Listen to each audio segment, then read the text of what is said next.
రైతులకు చనిపోయారు అన్నటువంటి తప్ప ఆటో కార్మికులను రెచ్చగొడతా ఉన్నారు. ఆటో కార్మికులను రెచ్చగొట్టే ప్రయత్నం చేస్తా ఉన్నారు. ఆత్మహత్యల వైపు ఈ సమాజంలో బాధ్యత గల వ్యక్తులం వాళ్ళ సమస్యను పరిష్కరించే విధంగా చెప్పాలి తప్ప ఆటో కార్మికులు ఆత్మహత్యలు చేసుకోమని ప్రేరేపించేటువంటి పరిస్థితి జరుగుతూ ఉన్నది. అలా ఇది మంచిది కాదు సమాజానికి. దయచేసి వాళ్ళు 10 సంవత్సరాలు అన్నప్పుడు ఆర్టీసీ పరిరక్షణ నేను చెప్తున్నా అధ్యక్ష ముందు 60 రోజులు సమయం ఇస్తే పట్టించుకోలే, పిఆర్సీలు ఇయ్యలే, బాండ్స్ ఇచ్చారు, అవి ఇయ్యలే. ఇప్పటికీ ఆర్టీసీ ఆస్తులు వరంగల్ వాళ్ళ పార్లమెంట్ సభ్యుడు పేరు చెప్పొద్దు టైర్ రిటైరింగ్ తీసుకున్నాడు. కరీంనగర్లో మాజీ పార్లమెంట్ సభ్యుడు ఒక మల్టీప్లెక్స్ కాంప్లెక్స్ కట్టుకున్నాడు. ఆర్మూర్లో శాసనసభ్యుడు ఇప్పటికి ఆర్టీసీకి బాగా వాళ్ళ గురించి మాట్లాడితే మళ్ళీ మీకు ఏమైతే ఒకసారి ఆలోచన చేయండి. ఆర్టీసీ రక్షణ మా బాధ్యత. 10 ఏళ్ళు ఎన్నడూ కూడా ఆర్టీసీ కార్మికుల పట్ల ఆలోచించిన వాళ్ళు ఒక రిటైర్డ్ ఎగ్జిక్యూటివ్ డైరెక్టర్ ముఖ్యమంత్రి గారు బంధువు చెప్పిందే చెప్తే మీకు వినబుద్ధి కాకపోతే ఏం చేస్తామే. 4 ఏళ్ళు ఎండీ పెట్టుకున్నారు, 4 ఏళ్ళు మెయింటైన్ పెట్టుకొని ఆర్టీసీని నిర్వీర్యం చేసిన అధ్యక్ష. ఇవాళ నేను చెప్తా ఉన్నా, ఇలా ఆర్టీసీ మంత్రిగా ప్రభుత్వం పూర్తి స్వేచ్ఛ ఇచ్చింది. ఆర్టీసీ సంస్కరణ, అనేకమైనటువంటి సాంకేతిక విప్లవం, నూతన బస్సులు, అదేవిధంగా మహిళలకు పరిస్థితి మాకు ఎందుకో అర్థమవుతలేదు. ఆ మహిళ మా అక్క చెల్లెళ్ళు గౌరవ శాసనసభ్యులైనా వాళ్ళకు కనీసం ఆలోచన విధానాన్ని మార్పు చేయమని కోరుతా ఉన్నా. మహిళలకు బస్సు సౌకర్యం ఇస్తే ఎందుకు ఇబ్బంది అవుతుందో తెలియదు. ఆటోలను రెచ్చగొడతా ఉన్నారు. ఏంది ఆటోలకు గిరాకీ మేము ఎక్కడ దెబ్బతీసినాం? ఆటోలకు కూడా మా ప్రభుత్వం ఎన్నికల హామీ ఇచ్చింది. దాని వైపు కూడా ఆలోచన చేస్తా ఉన్నాం. ఆటోలకు న్యాయం చేసే బాధ్యత మాది.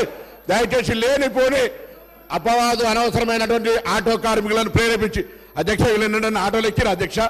ఆటోలు ఎక్కి బెంచ్ కారు నేను చెప్తే ఫ్యూడలిస్టిక్ మెంటాలిటీ ఉన్న ఆటో కార్మికులను అవమానపరుస్తా ఉన్నారు. ఇది మంచిది కాదనేటువంటి మాట మళ్ళొక్కసారి మీరు ఆటో కార్మికుల పక్షాన ఒక బీసీ బిడ్డగా అందులో ఉన్నటువంటి వృత్తి చేసుకున్న మైనార్టీ ఎస్సీ ఎస్టీ బీసీలను అవమానపరుస్తా ఉన్నారు. ఇది మంచిది కాదని అధ్యక్ష. వారింకా పల్లా రాజేశ్వర రెడ్డి గారు గౌరవ సభ్యులు అధికారంలో ఉన్నాము, మేమేం చెప్తే మీరు వినాలి అనేటువంటి సైకాలజీ ఫీలింగ్లో ఆ పక్షాన్ని ఉన్నటువంటి దయచేసి మనసు మార్చుకోండి. మైండ్ సెట్ మార్చుకోవాల్సిన అవసరం ఉంది. అలా నిన్నటి దాకా 10 ఏళ్ళ అధికారంలో ఉన్న వీళ్ళు ఆర్టీసీకి సంబంధించి తెలంగాణ ఉద్యమం కోసం నై చలేగా బస్ కప్పయ్యా నై చలేగా అని ఉద్యమం చేసిన వాళ్ళ గురించి పట్టించుకోని వీళ్ళు 60 రోజులు సమ్మె చేస్తే ఆత్మహత్యలు చేసుకుంటే పట్టించుకోని వీళ్ళు ఇలా ఆర్టీసీ గురించి మాట్లాడుతున్నారు అధ్యక్ష. ఇలా తెలంగాణ ప్రభుత్వం అధికారంలో కాంగ్రెస్ పార్టీ వచ్చిన తర్వాత ఇప్పటి వరకు 15 కోట్ల మంది పైగా మహిళా అక్క చెల్లెళ్లకు ఉచితంగా ఇలా బస్ సౌకర్యం ఇచ్చినామని మనం చేస్తున్నాం. 535 కోట్ల రూపాయల విలువ కలిగేటువంటి బస్ ఫేర్స్ ను ప్రభుత్వం భరించింది అధ్యక్ష. ఇలా వీళ్ళు మాట్లాడుతూ ఉన్నారు. పెద్దలు గౌరవ మాజీ మంత్రి హరీష్ రావు గారు అనాలోచిత డిమాండ్ 15,000 ఆటోకి ఇవ్వాలంట నెలకు. మీరేమిచ్చారు? 1000 రూపాయలని ఇచ్చిందా? ఒకవైపు ఆటో పన్ను రద్దు చేస్తున్నామని ఛానల్లో పేరు మీద 1000 రూపాయలు వీపులు కొట్టిన ఆటో కార్మికుల దగ్గరకు పోయి మాట్లాడదాం. సభను తప్పుదో పట్టించే విధంగా 21 మంది ఆత్మహత్య చేసుకున్నారని చెప్తా ఉన్నారు. ఇలా అవన్నీ కూడా మీరు అనవసరంగా ప్రేరేపించి వాళ్ళని మన దగ్గర ఎక్కడ కూడా ఇలా సార్ మేము ఆటో బస్సు ప్యాసింజర్ ఇంటికి పోతలే. ఆటో బస్సు బస్ స్టాండ్కు ఆటో వాళ్ళను బస్ స్టాండ్కి తీసుకొచ్చే బాధ్యత ప్రజలను ఆటోనే బస్ స్టాండ్కి తీసుకొస్తా ఉన్నది. బస్సు ప్యాసింజర్ ఇంటికి పోతలేదు. మారిపోయింది ఎక్కడ అధ్యక్ష? మేము మహిళలకు మీకు నిజంగా ధైర్యం ఉంటే మీ ప్రభుత్వంలో ఉన్నటువంటి వాళ్ళని చేయలే. మేము ఇలా తెలంగాణ అక్క చెల్లెలకు వద్దా చెప్పండి. మీరు వ్యతిరేకిస్తున్నారో చెప్పండి. స్పష్టంగా చెప్పకుండా దొంగ తిరుగుడు ఎవరేమో ఇలా దయ్యాలు వేదాలు వాళ్ళు ఇచ్చినట్టు పెద్ద పెద్ద దొరలు ఆటోలు వస్తా ఉన్నారు. ఎన్నడూ బెంజి కార్లు దిగిన వాళ్ళు ఆటోలో వస్తున్నారు. ఆటో కార్మికులను అవమానపరుస్తా ఉన్నారు. ఆటో కార్మికులు కూడా తెలంగాణ బిడ్డలు, తెలంగాణ కోసం ఉద్యమించారు. అహంకార ఫ్యూడల్స్ ఆటోలు వస్తా ఉన్నారు. ఏం ఫ్యూడలిజం ఇది? ఆటో జీవనోపాధిగా నడుపుకుంటే ఈ ఫ్యూడల్స్ ఆటోలో వచ్చి ఆటో కార్మికులు అవమానపరుస్తారా? ఈ ఫ్యూడల్స్ ఆటో కార్మికులు అవమానపరుస్తున్నారు అధ్యక్ష. ఇది మంచిది కాదు. దయచేసి చెప్తాను. ఇలా తాపక గారు కూడా ఆర్టీసీకి సంబంధించి ప్రక్షాళన చేస్తారు అధ్యక్ష. తమ బంధువులు అని చెప్పుకొని ఎగ్జిక్యూటివ్ రిటైర్డ్ డైరెక్టర్లు 4 సంవత్సరాలు ఎండీ పెట్టి అధ్యక్ష. ఎగ్జిక్యూటివ్ డైరెక్టర్ రిటైర్మెంట్ అయినే 4 సంవత్సరాలు ఎండీ. ఆటో 60 రోజులు సమ్మె చేస్తే పట్టించుకునే వాళ్ళు వీళ్ళు మా గురించి మాట్లాడేది. కొత్త బస్సులు కొంటున్నాం. ఆటో కార్మికులు రిక్షా వాళ్ళ ఇవాళ ఆర్టీసీ కార్మిక సంక్షేమం మా బాధ్యత. ఆర్టీసీ కార్మికులకు 2013లో ఉన్న బాండ్స్ ఇలా మా ప్రభుత్వం ఆలోచన చేస్తుంది అధ్యక్ష. అందుకే దయచేసి సభను తప్పుదో పట్టించే విధంగా, ఆటో కార్మికులు రెచ్చగొట్టే విధంగా మాట్లాడే మాటలు ఆలోచించని గౌరవ సభాపతి దృష్టి కోరుతా ఉన్నాను. పల్లా రాజేశ్వర రెడ్డి గారు ఈ విధంగా బెదిరిస్తూ ఒక్క నిమిషం. పల్లా రాజేశ్వర రెడ్డి గారు ఒక్క నిమిషం సార్.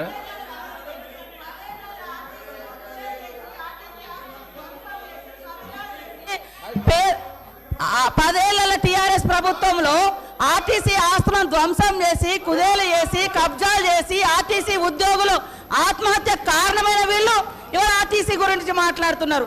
అదే కాకుండా పేదవాళ్ళు ఎక్కేది ఆర్టీసీ బస్సులు.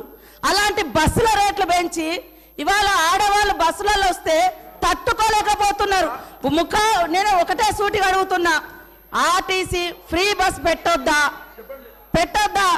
ఇవాళ మీరు వ్యవసాయం చేయనటువంటి బీడు భూములకు, లక్షాధికారులకు, కోట్లాది రూపాయలకు వ్యవసాయం పేరుతోటి రైతు బంధు కట్టబెడితే ఏ పేదోళ్ళైనా రోడ్ల మీదకి వచ్చి మీ ఇళ్ళ ముంగర ధర్నా చేసిర్రా?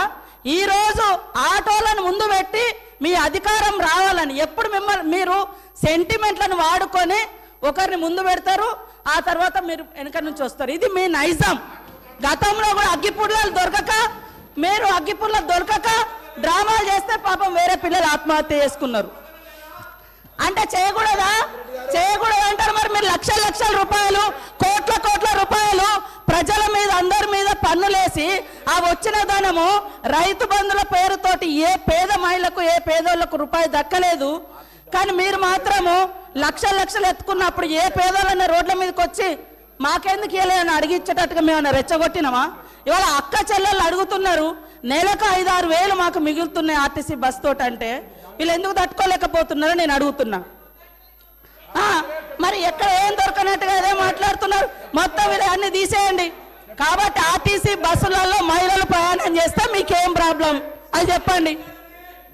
పల్లా రాజేశ్వర రెడ్డి గారు ఏమధ్యక్ష ఇది?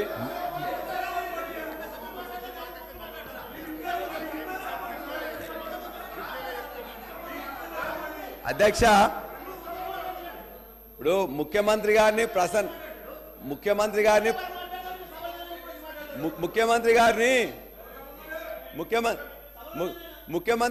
ప్రసన్నం చేసుకోవడానికి మంత్రులు తాపత్రయపడుతున్నారు. పర్వాలేదు, చాలా పని మంచిగా చేయండి, పర్వాలేదు. అదే కదా మేము అడిగేది ఏంటంటే మేము చెప్పినాం.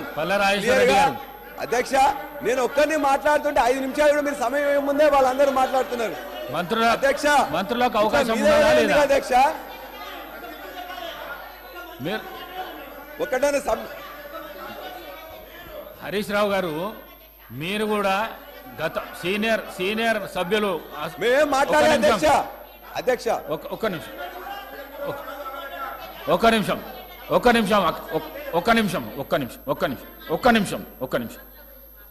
మీరు హరీష్ రావు గారు, మీరు కూడా ఈ హౌజ్లో సీనియర్ శాసనసభ్యులు, లెజిస్లేటివ్ అఫేర్స్ మినిస్టర్గా పనిచేసినారు.